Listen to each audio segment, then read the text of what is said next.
అంటే ఇన్ని పద్ధతులు 20 రోజుల క్రితం మనం అర్జీ ఇస్తే ఇప్పుడు వీళ్ళు కళ్ళు తెరిచి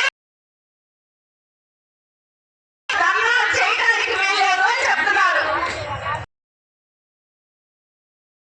ఇప్పుడేమో ధర్నాలు వద్దంటున్నారు. ఏమిటి ఇది?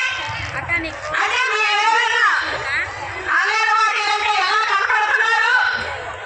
కనపడుతున్నారంటే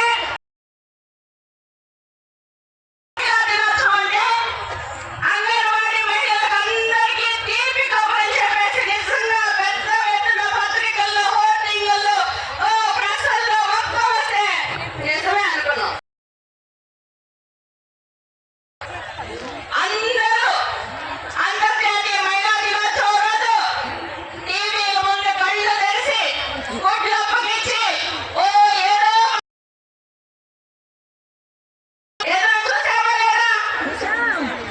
మేము అనుకున్నాం దీపు గారు చెప్పి మన వేతనాల గురించి ఆలోచన అవసరం ఏముంది అని చెప్పాం. మంత్రి గారికి కూడా చెప్పాం, మీరు వేతనాల గురించి ఆలోచన చేయకపోతే తప్పకుండా ధర్నా చేస్తాం. వేతనాల గురించి అంతర్జాతీయ మహిళా దినోత్సవం సందర్భంగా కనుక మాట్లాడితే ముఖ్యమంత్రి గారు మేము ఆలోచన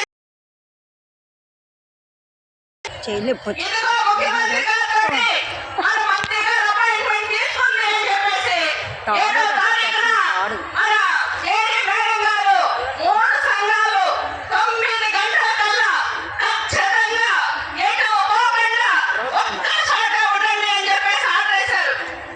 ఓన్లీ మన కోసమే కదా అని నేను పార్వతీపురం నుండి పరిగెత్తుకుంటూ వచ్చాను. బేబీ రాణి గారు కాకినాడ నుండి అంతర్జాతీయ మహిళా దినోత్సవం పెట్టింది పాపం 1000 మందితోటి. లేదు ముఖ్యమంత్రి గారు పిలిచాడు కాబట్టి దీనికి కనుక ఏమైనా న్యాయం చేస్తే 1,00,000 మంది మహిళలకు న్యాయం జరిగింది. ఓన్లీ వాళ్ళకన్నా సమాధానం ఐఎఫ్టీ నాయకులు, ఏటీసీ నాయకులు కర్నూలు నుండి, చిత్తూరు నుంచి, తిరుపతి నుంచి అందరూ వచ్చి తమ్ముడు కాసా. ఎప్పటిదాకా మేము ఫోన్ చేస్తానే ఉన్నాం. మేడం గారు ఏం లేదు 5:30 దాకా. అంగన్వాడీల పట్ల బాధ్యత అంటే అంగన్వాడీలే కదా 7,000, మినీలకు 7,000, 11,000 రూపాయలు ఇచ్చేవాళ్ళని ఎప్పుడు అయింది అని చెప్పేసి రాష్ట్ర ప్రభుత్వం వైఖరి ఉంది.